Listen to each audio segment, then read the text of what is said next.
Tube well کے گرد گاؤں کی کچھ عورتیں کپڑے دھو رہی تھیں۔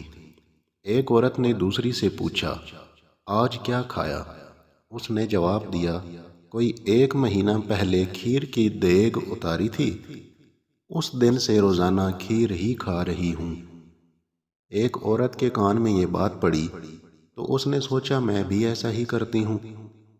کھیر ویسے بھی اس کی پسندیدہ ڈش تھی، چنانچہ اس نے گھر پہنچتے ہی کھیر کی دیگ اتارنے کا پروگرام بنایا۔ وہ کھیر کی دیگ سب سے چھپ کر مہینہ بھر اکیلی کھانا چاہتی تھی، لہٰذا اس نے دیگ پکا کر توڑی والے کمرے میں چھپا دی۔ پہلے دن کھیر کھائی، دوسرے دن بھی کھائی، مگر تیسرے دن اس میں سے بو آنے لگی۔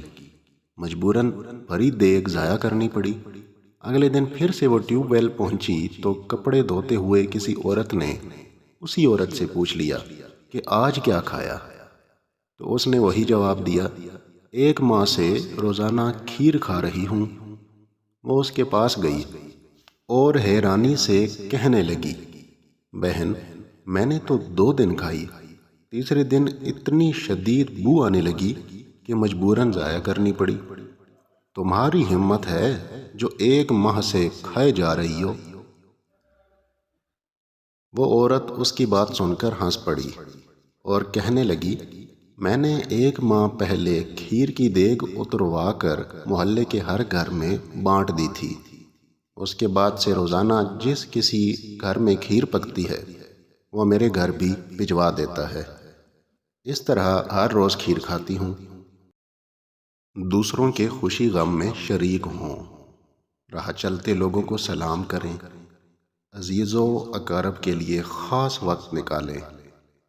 محفلوں اور دعوتوں کا رواج عام کریں۔ معاشرے کی فلاح و بہبود پر خرچ کریں۔